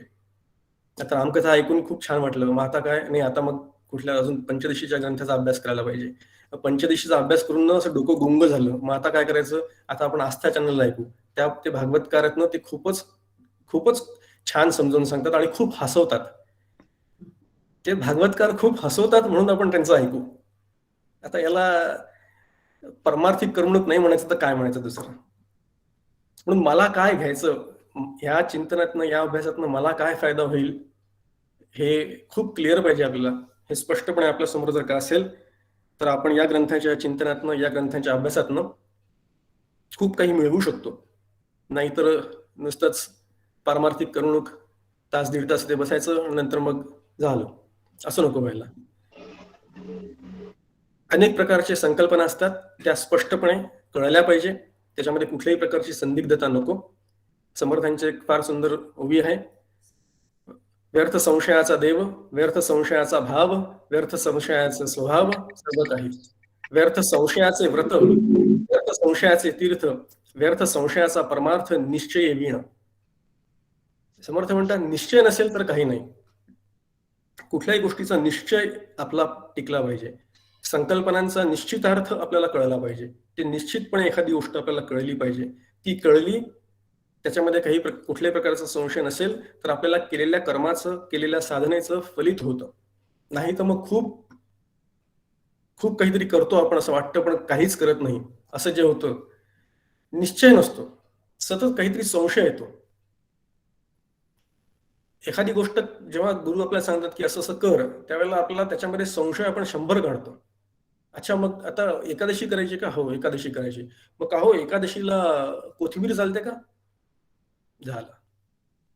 एकादशीला कोथिंबीर चालते का हा संशय डोक्यामध्ये इतका तीव्र असतो की नाही आमच्याकडे कोथिंबीर चालत नाही, मग आमच्याकरता वेगळं. मग ज्यावेळेला आपण 4 जणांकडे जातो, सगळ्यांमध्ये जेव्हा जातो त्यावेळेला कोणीकडे साबुदाण्याची खिचडी, साबुदाण्याची उसळ केलेली असते आणि त्याच्यावर कोथिंबीर घातलेली असते आणि मग अरे यांनी कोथिंबीर कशी काय घातली म्हणून धस्स होतंय, एकदम धस्स होतं. साधना सांगितली असते, मग ती साधना व्यतिरिकाची असते म्हणजे काय हो, म्हणजे कळतच नाही. गोंदवलेकर महाराज नाम सांगतात, नाम हे सर्वश्रेष्ठ साधन आहे म्हणतात. नामात खरंच शक्ती असते का हो? आला संशय. पण नुसतंच रामराम म्हटल्याने माझं कसं काय हित होणार आहे मला काही कळत नाही, आला संशय. भागवतामध्ये उद्धवानी प्रश्न विचारले श्रीकृष्णाला की एकदा तू म्हणतो की कर्म कर कर्म कर कर्म कर, कर्म केल्याशिवाय काही नाही, आणि एकदा तू म्हणतो की मला सगळं सोडून शरण ये, तूच नीट सांग काय बोलतोयस ते, मला काहीच कळत नाही, आला संशय. सतत संशय, सतत संशय परमार्थशास्त्रामध्ये प्रश्न उपस्थित होतो आणि होतात, हे व्हायलाही पाहिजे, हे चांगलं आहे. जे प्रश्न उपस्थित केलेले आहेत आणि त्या प्रश्नांची जी उत्तर दिलेली आहेत, अशाच सगळे ग्रंथ आपल्या समोर आहेत. उपनिषद बघा, आत्माराम बघा, दासबोध बघा. सद्गुरूंनी शिष्याच्या झालेल्या प्रश्नांचा पूर्णपणे निराश करणं, पूर्णपणे त्यांची उत्तरं देऊन त्याला निसंदिग्ध करणं, हेच सगळ्या पारमार्थिक ग्रंथांचं एक ध्येय आहे. मुख्य भक्तीचा निश्चय, शुद्ध ज्ञानाचा निश्चय, आत्मस्थितीचा निश्चय बोलिला असेल. काय सांगितलं इथे? मुख्य भक्ती सांगितली आहे का? आत्मज्ञान सांगितलं आहे का? शुद्ध ज्ञानाचा विचार सांगितला असं म्हटलंय का समर्थांनी? शब्द बघा किती चपखल आहेत समर्थांचे. मुख्य भक्तीचा निश्चय म्हटलेला आहे, नुसतं शुद्ध ज्ञान सांगितलं नाही, शुद्ध ज्ञानाचा निश्चय बोलिला असेल. निश्चय जर का असेल, निश्चयपूर्वक जर का समजून घ्यायचं असेल, तर तो निश्चय होणं हे आपल्याला आपल्याकडनं साधक म्हणून अभिप्रेत आहे.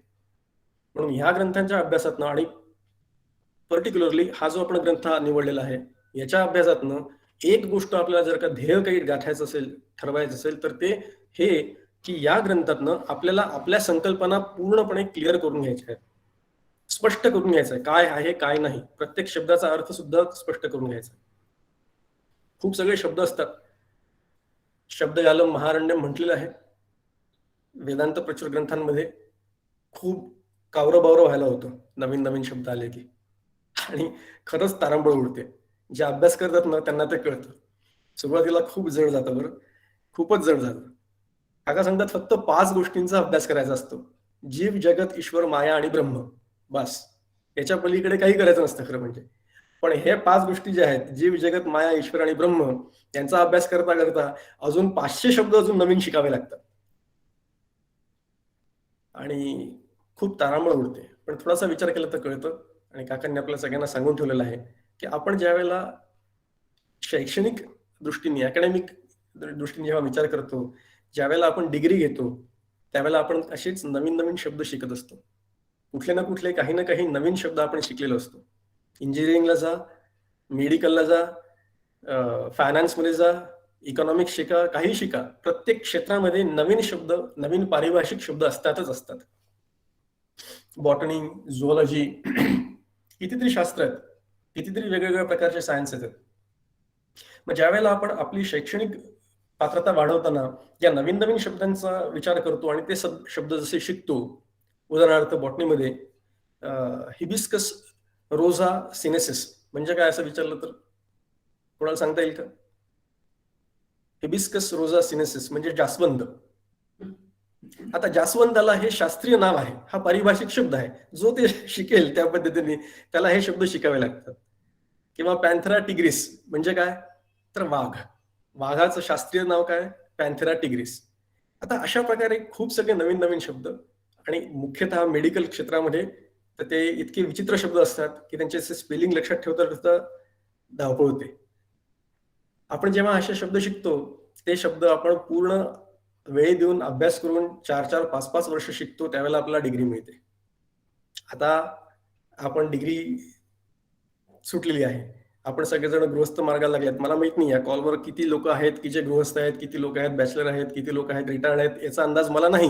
पण असं मी गृहीत धरून चालतो आहे की आपण सगळेजण आता व्यवसायामध्ये आहोत, काहीतरी आपल्या मागे कर्तव्य आहेत, प्रपंचामध्ये सगळेजण आहोत, काहीतरी जबाबदाऱ्या आहेत.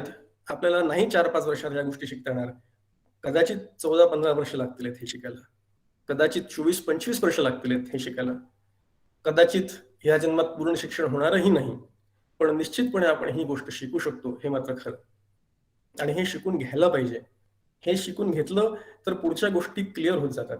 काय करायचं आहे आणि काय करायचं नाही याची क्लॅरिटी जर का मिळाली की आपली प्रगती फास्ट होते, झपाट्याने होते. नाहीतर मग आपण तिथल्या तिथे घुटमळत पडतो. परमार्थशास्त्र असं आहे की परमार्थशास्त्रामध्ये जो पण आपण शिकतो, जो पण आपण विचार करतो, तो विचार आपल्याला अप्लाय करता आला पाहिजे. मी मगाशी म्हटलं अप्लाइड सायन्सेस. अप्लाइड सायन्सेस का म्हटलं? कारण ते जे आपण शिकतो ते आपण अप्लाय करतो. आता इंजिनिअरिंग मध्ये असताना मी कम्युनिकेशन सायन्स शिकलो होतो. इलेक्ट्रॉनिक्स आणि कम्युनिकेशन एक सब्जेक्टच असतो. त्याच्यामध्ये काय शिकलेलं आता मला काही आठवत नाही. झेड ट्रान्सफॉर्म, फुरियर ट्रान्सफॉर्म इत्यादी प्रकारचे खूप शास्त्रीय क्लिष्ट विषय होते. कसे बसे ते त्यावेळेला अभ्यास करून पास झालो. सायन्स शिकलो, पण ते अप्लाय कसं करता येतं, ते अप्लाय कुठे होतं, हे जेव्हा आजच्या या जनरेशनमध्ये आपण जेव्हा बघतो त्यावेळेला आत्ताचे हे आपला वार्तालाप चालला आहे, हा ज्या गुगल मीटवरून आपण हे बोलतो आहोत, तुम्ही तिथे बसून हे माझं ऐकतायत आणि मी इथे बसून तुमच्याशी कम्युनिकेट करतोय, हे त्याचं अप्लिकेशन आहे. हे जे सायन्स मी शिकलो त्याचं हे इथे अप्लिकेशन आहे. तसंच आपण परमार्थशास्त्राचा जेव्हा अभ्यास करतो त्यावेळेला हे जे शास्त्र म्हणून आपल्याला शिकवत आहे त्या शास्त्राचं आपल्याला आपल्या जीवनामध्ये अप्लाय करता आलं पाहिजे. ते नाही केलं तर ते शास्त्र नुसतं शास्त्राच्या स्तरावर राहतं, मग त्याचा काहीही फायदा होत नाही. समर्थांची ओवी आहे, आता श्रवण केल्याचे फळ क्रिया पालटे तात्काळ, तुटे संशयाचे मूळ एकसरा. काय शब्द वापरलाय समर्थांनी बघा, तुटे संशयाचे मूळ एकसरा. मगाशी आपण संशयाबद्दल बोललो. जो संशय आपल्याला त्रास देत असतो सारखा, निश्चित अर्थाने जे कळत नाही ते निश्चित अर्थाने कधी कळेल, संशयाचं मूळ कसं तुटेल, तर आता श्रवण केली याचे फळ.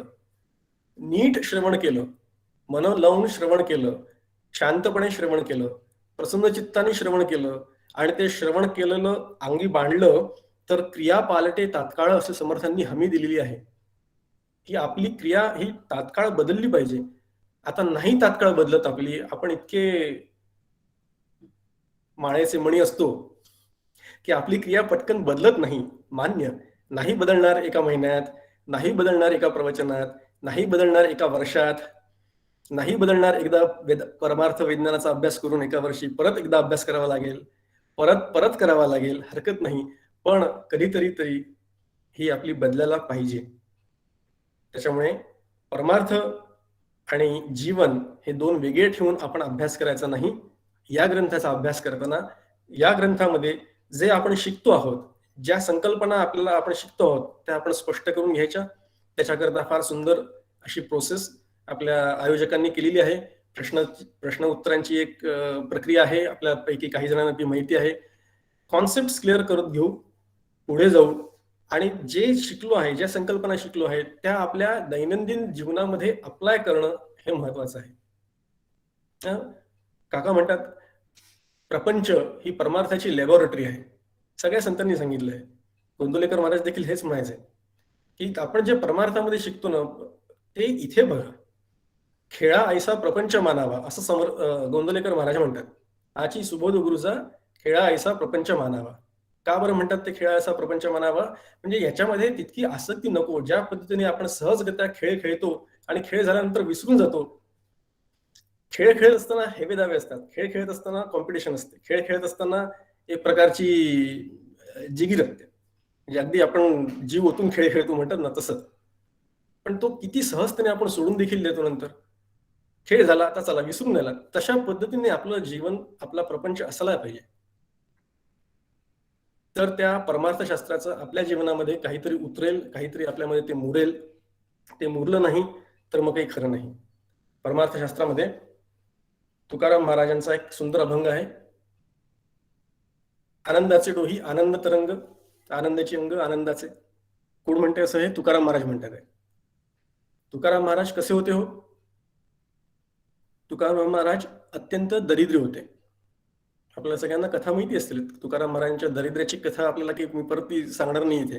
तुकाराम महाराज अत्यंत दरिद्री होते हे आपल्या सगळ्यांना माहिती आहे, पण तरी सुद्धा ते अत्यंत विरक्त होते. शिवाजी महाराजांनी आणून दिलेला त्यांना नजराणा जो होता तो नजराणा त्यांनी अत्यंत विरक्तीपूर्वक त्यांनी तो पूर्ण परत पाठवला. एकूण एक गोष्टच त्यांनी परत पाठवून दिली. तुकाराम महाराजांनी असं म्हटलं नाही शिवाजी महाराजांना की अरे वा वा वा, एवढा नजराणा दिलाय, आता तू एवढी दखल घेतलीस का माझी, मी इतक्या वर्षापासून इथे देहूमध्ये आहे राजा, तुला आता उमजलं का? अशा प्रकारे म्हटलं नाही तुकाराम महाराजांनी. तुकाराम महाराजांनी असे म्हटलं नाही की या वर्षी दिलंस ते बरं झालं, पुढच्या वर्षीचं काय? किंवा असंही म्हटलं नाही तुकाराम महाराजांनी की बाबा मला आता इथे थोडीशी जागा दे, थोडीशी जमीन दे, किंवा जरा इन्फ्लेशनचा विचार कर, एवढं कसं पुरणार, फक्त पुढच्या वर्षी जरा अजून जास्त पाठव. अशा प्रकारची भीक मागितली नाही. तुकाराम महाराजांनी सगळ्याच्या सगळ्या नजरांना परत पाठवून दिला, इतके ते विरक्त होते. अत्यंत दरिद्री असून सुद्धा अशी विरक्ती त्यांनी कशी जोपासली असेल बरं? आणि हे किती दरिद्री होते, तर तुकाराम महाराजांचं वाक्य आहे, आम्ही सदैव सुडके, जवळ येता चोर धाके. म्हणजे त्यांच्याकडे चोर देखील चोरी करायला येऊ शकणार नाही, इतके ते सुडके, इतके ते दरिद्री. म्हणजे चोर जाणारच नाही त्यांच्या घरी चोरी करायला. आता अशा प्रकारचे तुकाराम महाराज ज्यावेळेला आनंदाचे डोही आनंद तरंग म्हणतात आणि परमोच्च आनंदाची प्राप्ती त्यांना होते किंवा झालेली आहे, तर मग आपल्याकडे तर काही पैसा आहे, काही थोडस आपल्याकडे यश आहे, काहीतरी बँक बॅलन्स आहे, नाही काही तर घर आहे, गाडी आहे, मग आपल्याला आनंदाची डोही आनंद तरंग असं म्हणताना का बरं लाज वाटते? का बरं आपली तशी हिंमत होत नाही म्हणण्याची? आनंदाचे डोही आनंद तरंग आपण का नाही म्हणू शकत? नाही म्हणू शकत आपण, कारण आपण तशी विरक्ती मिळवली नाहीये. आपली या प्रपंचामध्ये आसक्ती आहे, या गाडी बंगल्यामध्ये आपली आसक्ती असते, आणि म्हणून आपण तसं म्हणू शकत नाही. पण परमार्थाचा आणि पैशाचा, परमार्थाचा आणि संपत्तीचा, परमार्थाचा आणि सत्तेचा अजिबात संबंध नाही. हे दोन वेगवेगळ्या गोष्टी आहेत. जसे तुकाराम महाराज तसे म्हणत होते, तसा राजा जनक हा तर राजा होता, तो सर्वश्रेष्ठ होता. संत एकनाथ महाराजांचे चरित्र बघाल तर तुम्हाला कळेल, संत एकनाथ महाराज अत्यंत श्रीमंत होते. रोज त्यांच्याकडे पूर्ण व्हायचं, रोज पूर्णाचा नैवेद्य असायचा, रोज 5-50 पान त्यांच्याकडे जेवायला असायचं, इतका त्यांचा मोठा व्यवसाय कारभार त्यांचा होता. श्रीमंत वाडा अशा ह्याच्यात ते जगणारे संत एकनाथ महाराज ते देखील तितकेच विरक्त होते. म्हणजे संपत्ती असेल काय किंवा नसेल काय, सत्ता असेल काय किंवा नसेल काय, पारमार्थिक जे आपलं मनोबळ आहे, पारमार्थिक जे स्टॅबिलिटी आहे, ती परमार्थाची स्टॅबिलिटी त्याच्यावर अवलंबून नाही. हा जो आनंद आहे, ही निरपेक्षता, ही शांती, ही निर्भयता, ही जी प्राप्त करायची आहे आपल्याला, या प्राप्त करण्यामध्ये बाकीच्या कुठल्याही या गोष्टींचा अजिबात शिरकाव होता कामा नये. त्यांचा आणि यांचा काहीही संबंध नाही. हे जर का कळलं तर मग आपलं जे मूळ वाक्य होतं, जीव जगात जिकिरीने जीवन जगतो, ते आपल्याला बदलता येईल, आणि ते वाक्य आपल्याला नंतर जीव जगात आनंदाने जीवन जगतो असं करता येईल. म्हणजे जिकिरीला तोडून तो शब्द खोडायचा आणि तिथे आनंदाने हा शब्द लिहायचा. हे जर का करता आलं तर आपली साधना पूर्ण झाली. म्हणजे जिकिरीकडून आनंदाकडे जाणं याला साधना म्हणतात. त्याच्यामुळे आपण सायन्स शिकायचं आहे, म्हणजे विज्ञान शिकायचं आहे. परमार्थ विज्ञान हे विज्ञान शिकतो आहोत, आणि या विज्ञानातनं विज्ञान शिकता शिकता हे विज्ञान आपल्या दैनंदिन जीवनामध्ये कसं लावायचं, कसं भिडवायचं, कसं अप्लाय करायचं, असं अप्लाइड सायन्स जे आहे याचं परमार्थाचं, ही आर्ट, ही कला, ही देखील आपल्याला शिकायची आहे. वेदांत शास्त्राच्या अभ्यासामधनं आपल्याला शास्त्र समजणार आहे, आणि संतांच्या वाङ्मयांच्या अभ्यासातनं आपल्याला ही कला उमजणार आहे. पण काकांनी म्हणतात शास्त्र आणि कला दोन्ही हातात हात घालून गेली पाहिजे. शास्त्र देखील पूर्णपणे आणि निश्चितपणे कळलं पाहिजे, आणि ते अप्लाय कसं करायचं, ते जीवनामध्ये कसं आणायचं, ही देखील कला आपल्याला उमजली पाहिजे, आणि ही कला देखील आपल्याला समजून घेता आली पाहिजे. परमार्थशास्त्राच्या बद्दल एक थोडासा अजून जरा विचार करू, आणि मग पुढे मूळ विषयाकडे जाऊ. मी आधीच सांगितलंय, आपला आजचं जे चिंतन आहे, हे आजचं चिंतन थोडं प्रास्ताविकच राहणार आहे, पण ह्या गोष्टी खूप महत्वाच्या आहेत. हे प्रास्ताविक आणि ह्या बेस, हा प्लॅटफॉर्म जर का तयार झाला तर आपल्याला पुढची दिशा मिळते की याच्यातनं गाठायचं काय आहे, साधायचं काय आहे. परमार्थशास्त्रामध्ये काही गैरसमजुती आहेत, गैरसमजुती असतात परमार्थशास्त्राच्या नावाखाली. जे परमार्थ करतात, आपण विचारतो लोकांना, तुम्ही परमार्थ करता म्हणजे काय? आम्ही खूप पारमार्थिक आहोत म्हणजे काय? माझ्याकडे एक व्यक्ती आले होते, गृहस्थ होते, मोठे होते माझ्यापेक्षा वयाने. ते म्हणाले की मी रोज भीमरूपी म्हणतो. आमच्याकडे एक गोंदवले गजानन महाराजांचे एक पुस्तक आहे चरित्र, त्याचे रोज मी 2 अध्याय वाचतो. हा माझा परमार्थ. आणि मी ते केल्याशिवाय काही चुकत नाही. बरं आहे, हे करणं काही चुकीचं नाही, पण हे करणं म्हणजे परमार्थ का? तीर्थयात्रा, पूजा, देवापुढे दिवा लावणं, रोज रात्री रोज संध्याकाळी भीमरूपी रामरक्षा म्हटणं, गणपतीचे दिवस आले की उकडीचे मोदक किंवा तळणीचे मोदक करणं, काहीतरी कुठेतरी व्रत करणे, वैकल्य करणे आणि हेच करणं, पारायण करणं एवढंच म्हणजे परमार्थ नाही. हे सगळं करायचं, ह्याच्याबद्दल काही कोणीही म्हणत नाही की हे असं करू नका म्हणून. आपण जर का वेदांत शास्त्राचा अभ्यासाचा विचार करणार असू आणि ते जर का आपलं ध्येय असेल, परमार्थ विज्ञान या ग्रंथाचा जर का आपण अभ्यास करणार असू, तर एवढं करणं म्हणजे परमार्थ करणं नाही, हे ठरवून घ्यायला पाहिजे. कुळधर्म कुळाच्या सत्यनारायण वर्षातून एकदा केला की झालं आणि वर्षानुवर्ष एवढंच करत आलं म्हणजे आपण खूप सुखी, खूप आनंदी खरंच आहोत का, असा प्रश्न आपणच आपल्याला मनाला विचारायला पाहिजे. वर्षानुवर्ष करत असतो आपण, पण आनंदी असतो का? आनंद कुठेतरी हरवला असं वाटतं का? मग कुठेतरी आपण चुकत असू ना, कुठेतरी आपल्या हातनं काहीतरी चूक होत असेल, पण हे कळत सुद्धा नाही की आपल्या हातनं काहीतरी चूक होत आहे. मग पारायण करायचं, व्रतवैकल्य करायची, पण हे करत असताना त्यातलं मर्म कळत नाही. आणि मर्म कळत नाही, मग मर्म नसेल कळत तर मग ते चुकलिया वर्म फेरा पडे, तुकाराम महाराज म्हणतात. त्यातलं वर्म कळून घ्यायचं आणि हे कळून घेण्याकरता श्रीगुरूंकडे जावं लागतं. हे कळून घेण्याकरता श्रीगुरूंना विचारावं लागतं की काय करायला पाहिजे आणि कसं करायला पाहिजे. म्हणून संत काय सांगतात ते ऐकायचं आणि ते वाचायचं. हे जर का कळलं तर होतं, नाही तर मग परमार्थाच्या नावाखाली खूप वर्ष खूप काय काय काय काय काय काय आपण करतो, पण पुढे जात नाही. परमार्थशास्त्रातली सगळ्यात मोठी गैरसमजूत काय असेल तर ही की मी परमार्थशास्त्राखालीच्या नावाखाली खूप काहीतरी करतो. करायचं जे मुख्य असतं ना, काका नेहमी सांगतात, करायचं जे मुख्य असतं ते विचार असतो. तो विचार तेवढा आपण काही करत नाही. विचार न करता बाकीच्या सगळ्या गोष्टी आपण खूप करत बसतो. अनेक वेळेला अनेक पद्धतीने कितीतरी प्रवचनांमधनं काकांनी एकच गोष्ट आपल्या समोर ठेवली असेल तर ती म्हणजे विचार करायचा. आणि जे काही करतो आहे, जे आपण करतो आहे, व्रत केलं, वैकल्य केले, पारायण केले, कुळाचार केले, जे काही करतो आहे ते समजून उमजून करायचंय. नुसतंच करायचं म्हणून करायचं नाही, समजून उमजून करायचं. हे जर का दोन गोष्टी आपण पाळल्या तर आपल्याला परमार्थामध्ये काही गती मिळू शकते. दुसरी एक गोष्ट असते गैरसमजूत परमार्थशास्त्रामध्ये, ती म्हणजे चमत्कार, बुवाबाजी. कोणीतरी काहीतरी चमत्कार करणं अपेक्षित असतं. आमच्या महाराजांनी असा चमत्कार केला, आमच्या महाराजांनी अशा प्रकारचे चमत्कार करतात, तशा प्रकारचे चमत्कार करतात, इत्यादी इत्यादी. हे चमत्कारांच्या मागे अजिबात न पडायचं, यांच्या मागे अजिबात जायचं नाही. जिथे चमत्कार असेल तिथे अजिबात जायचं नाही.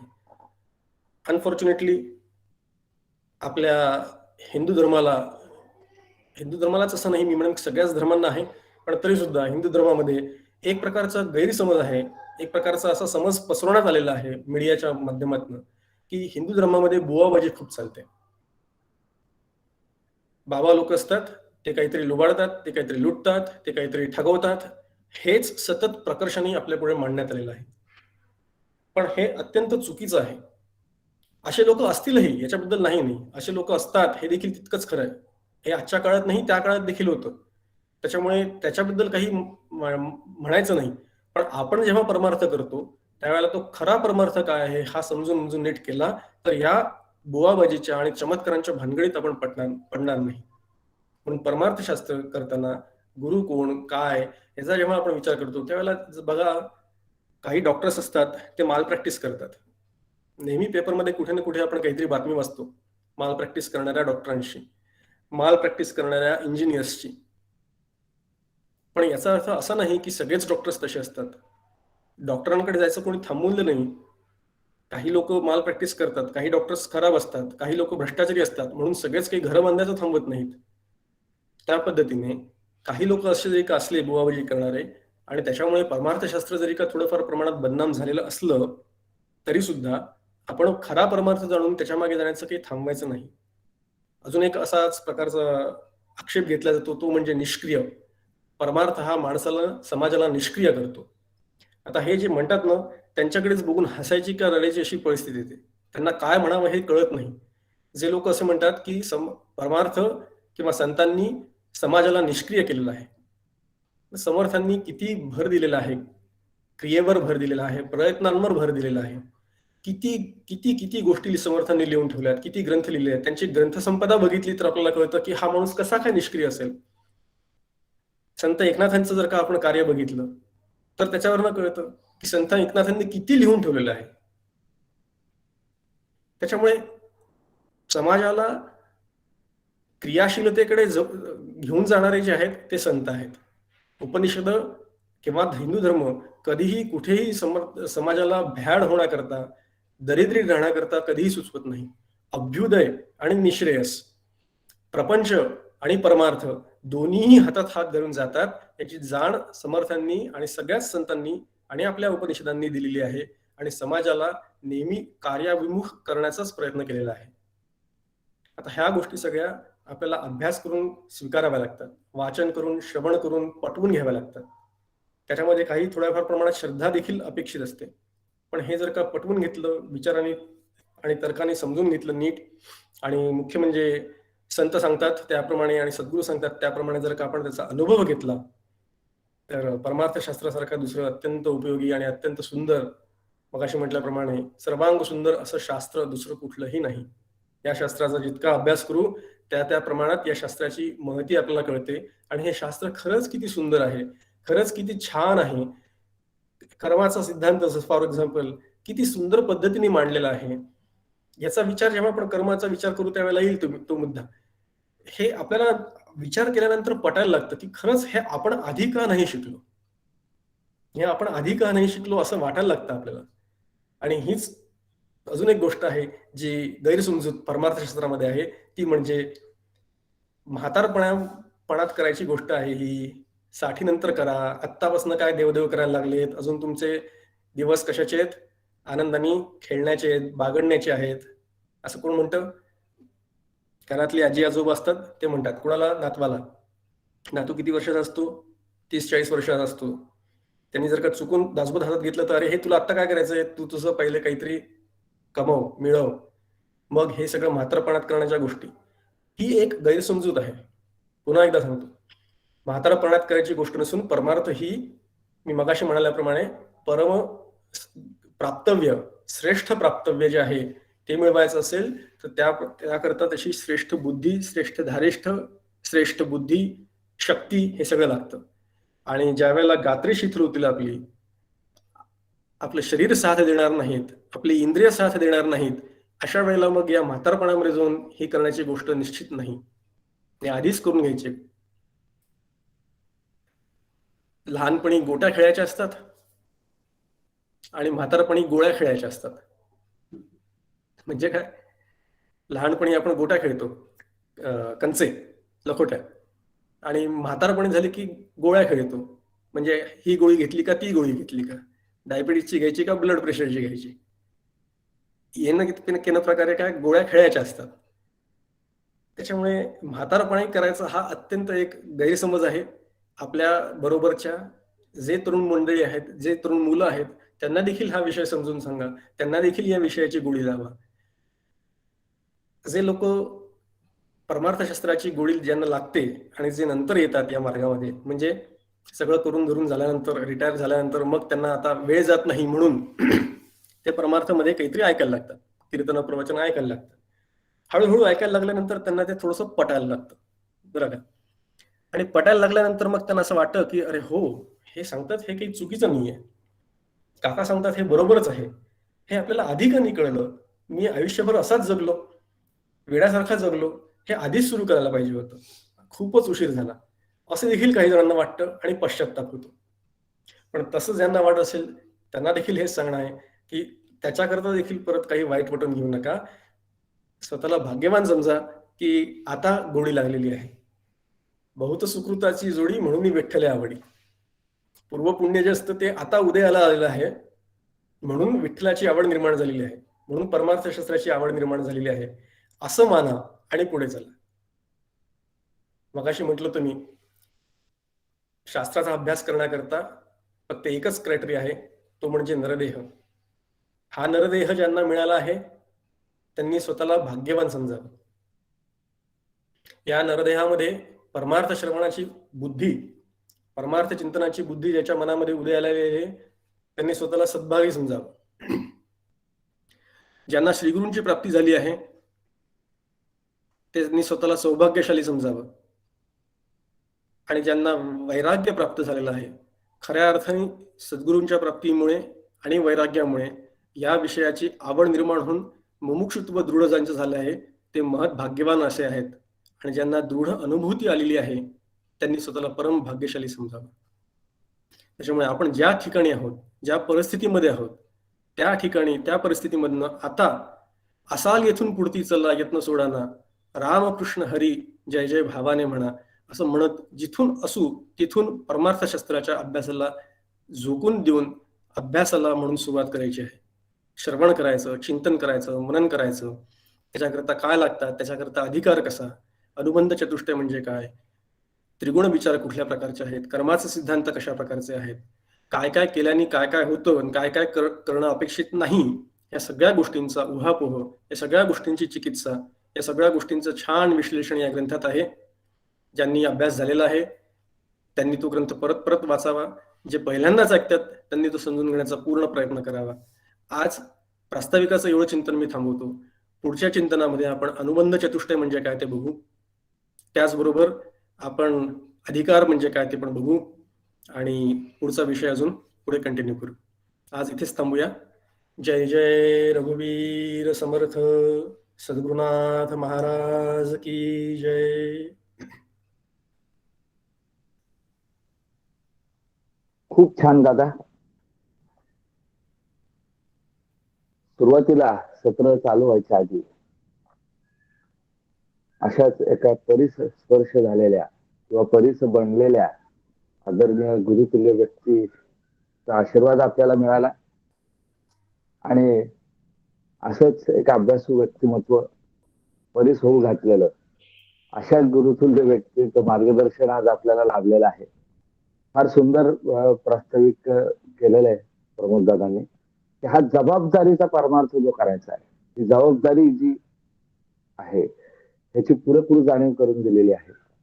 पारमार्थिक करमणूक नाही आपल्याला करायची. या वर्गाच्या माध्यमातून आपण या पारमार्थिक संकल्पना नीट समजून घेणार आहोत आणि समजून उमजून वाटचाल करणार आहोत. या ग्रंथाच्या प्रकाशकीय मनोगतात प्रकाशकांनी म्हटलेलंच आहे की पारमार्थिक वाटचाल ही हा एक क्रमविकास असतो आणि हा क्रमविकास जो आहे तो साधत असताना स्वतःचं अवलोकन करणं, आत्मपरीक्षण करणं, मी जे करतो आहे ते नेमकं जसं करायला पाहिजे तसं करतो आहे का, सगळं समजून उमजून करतो आहे का, याचा ज्यानं त्यानं स्वतःच्या बाबतीत विचार करायचा असतो. आणि याची छान जाणीव दादांनी आज आपल्याला करून दिली. यानंतरचा जो आपला अभ्यास असणार आहे तो आपण आणखीन जास्तीत जास्त चांगल्या पद्धतीने व्हावा यासाठी आपण पुढच्या सत्राला बसायच्या आधी काही ठराविक भाग वाचून बसणं अपेक्षित आहे.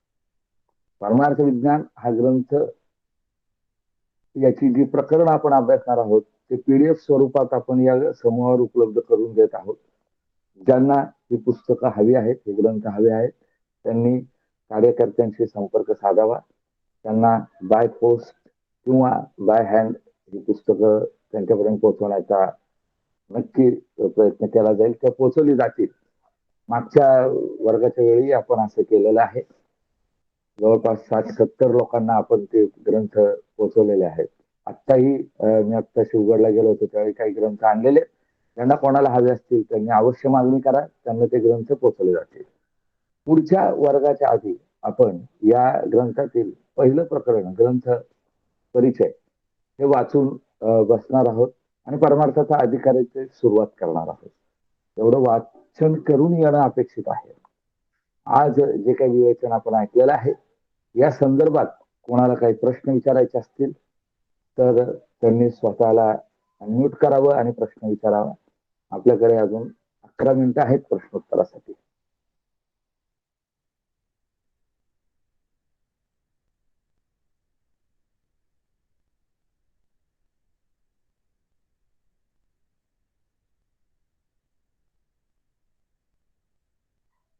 कधी कधी काय नमस्कार होतं एवढं छान ऐकल्यानंतर हा सॉरी नमस्कार सगळ्यांना. आणि प्रमोद दादा, खूप छान झालं आजचं विवेचन. मी वैशाली आहे हैदराबादहून. आणि म्हणजे एक हे लागूनच होते की अरे आपण हे झालंय, अनुग्रहित तर झालोय, पण पुढची वाटचाल काय. आणि जिथे सोय असेल तसं तुम्ही दोघंही चालू असतात तुमचे प्रवचन वगैरे, आणि ते लाभ घेतोय. पण हे खूप छान उपक्रम चालू केलाय आणि हा आम्हाला खूप बेनिफिशियल आहे. कारण ही आता कॉन्शियस वाटचाल असेल आता इथून पुढे. तर धन्यवाद.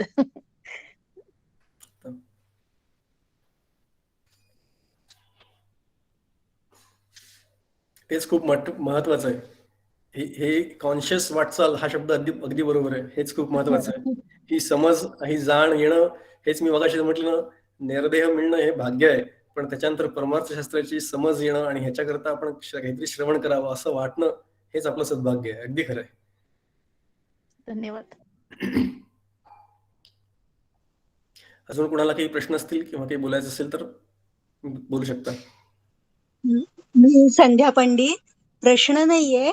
मी मागच्या वेळेला हे सेशन ऐकलं, परंतु ते पहिल्यांदा ऐकत असल्यामुळे थोडंफार समजलं, परंतु बऱ्याचशा कन्सेप्ट त्यातल्या निसटल्या. तर ते आता परत एकदा दुसऱ्यांदा करून मी नक्कीच त्याचा अभ्यास वाढवेन आता. बरोबर आहे. आणि हे अगदी साहजिक आहे, नॅचरल आहे असं होणं. मगाशी म्हटलं त्याप्रमाणे अजिबात वाईट वाटून घ्यायचं नाही. अभ्यास उशिरा सुरू झाला, मी आधी नीट केला नाही, अशा प्रकारे कुठेही. काकांचं एक फार सुंदर वाक्य आहे. काका म्हणतात, स्वतःला अपराधाच्या पिंजऱ्यात कधीही उभं करू नका. त्याच्यामुळे हे खूप नॅचरल आहे की एकदा वाचून नाही कळत ह्या गोष्टी, त्याला परत परत वाचावं लागतं, परत परत ते समजून घ्यावं लागतं, मग हळूहळू कळायला लागतं. नुसतं ऐकून ठेवलं तरी देखील त्याचे संस्कार आपल्या चित्तावर होत असतात आणि ते सावकाश हळूहळू नंतर ते दृढमूल होतात आपले संस्कार चित्तावर झालेले. आणि मग ते हळूहळू आपल्या चित्तावरचे बाकीचे जे जुन्या संस्कार असतात, वासना असतात, आसक्ती असतात, त्यांना मिटवण्याचं काम सुरू करतात. आणि it's a very very gradual process.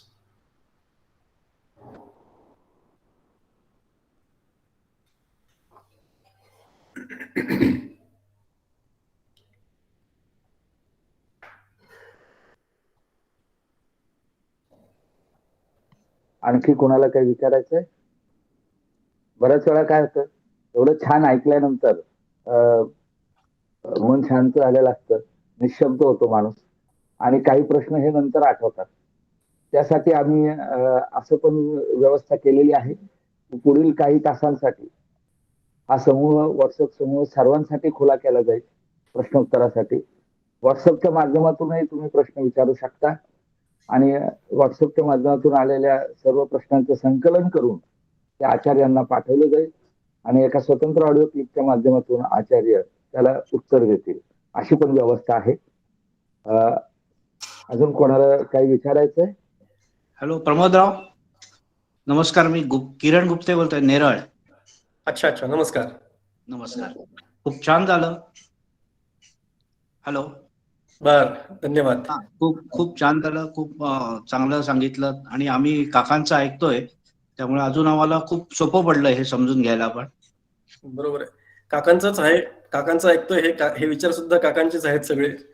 काका आणि मंदाती यांच्याशिवाय दुसरं काही बोलायचं नाही. बरोबर बरोबर. छान, खूप खूप छान झालं. थँक्यू. धन्यवाद.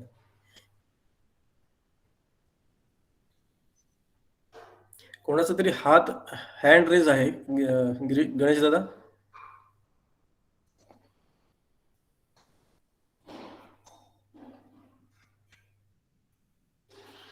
त्यांना कोणाला काही विचारायचं आहे त्यांनी स्वतःला अनम्यूट करावं आणि विचारावं.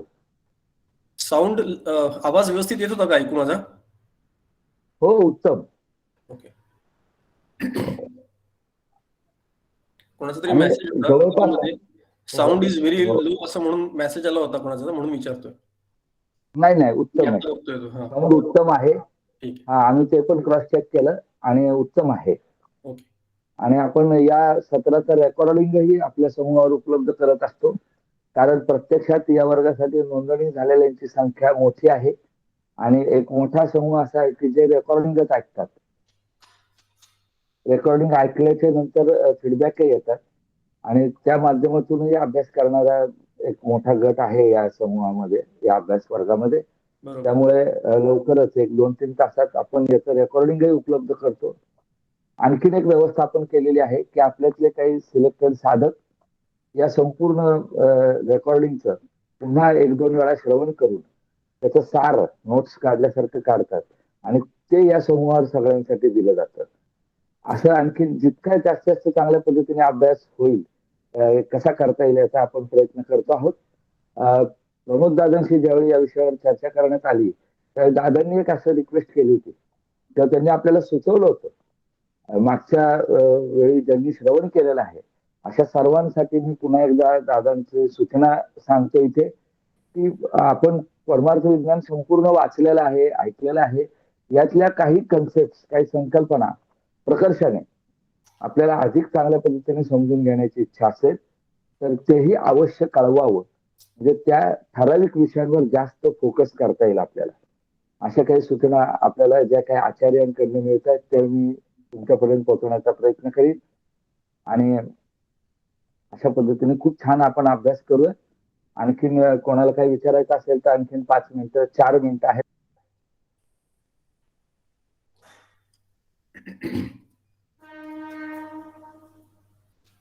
हॅलो, नमस्कार प्रमोदजी.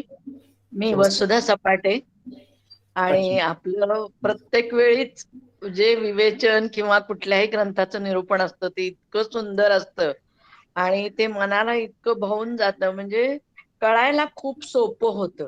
आज सुद्धा तुम्ही जीव, जगत, माया, ब्रह्म, तर ह्या जगतामध्ये आपल्या जीवाला आपण कसं रमवायचं किंवा कसं आपण हे करायचं हे जे समजावून सांगितलं. आम्ही जीव हा आधी समजतच नाही, कारण आमचा देह हेच आमचा जीव आणि आम्ही हेच आपलं परब्रह्म सगळं.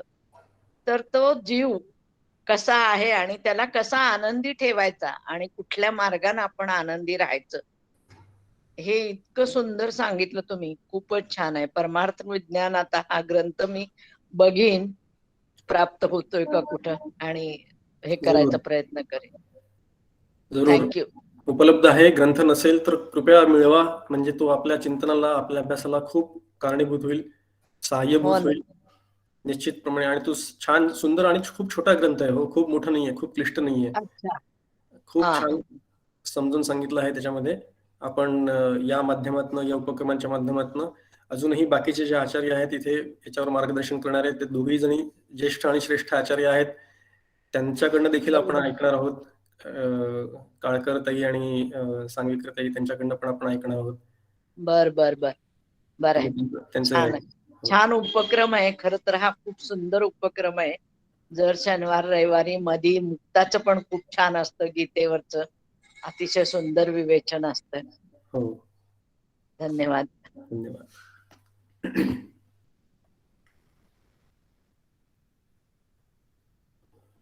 तुम्हाला ग्रंथ हवा असेल तर तुम्ही तुमचा पोस्टल ऍड्रेस कार्यकर्त्यांना कळवून बाय पोस्ट मागवू शकता किंवा डायरेक्ट शिवगडवरूनही मागवू शकता. त्याचाही मी संपर्क तुम्हाला कॉन्टॅक्ट नंबर किंवा सगळी व्यवस्था करतो देण्याची. अशा माध्यमातून तुम्ही मिळवू शकता आणि तोपर्यंत ग्रंथ येईपर्यंत वाचनाची सोय व्हावी म्हणून आपण पीडीएफ स्वरूपात पुढच्या प्रकरणाचे पीडीएफ लवकरच समूहावर उपलब्ध करून घेऊया. आणखी कोणाला काही विचारायचं? 2 मिनिटं. गणेशदा, एक सुचवतो की ग्रुपवरच मेसेज टाकून दिला तर बरं राहील, की जेणेकरून सगळ्यांनाच ग्रंथ कसा मिळवायचा, ज्यांच्याकडे नसेल त्यांना कसा मिळेल हे कळतील. शेवटचा नंबर आणि हो, ते देतो. आता तुम्ही म्हणाल तसं. हा पुढच्या 1-2 दिवसात त्याचाच मेसेज येतील समूहावर.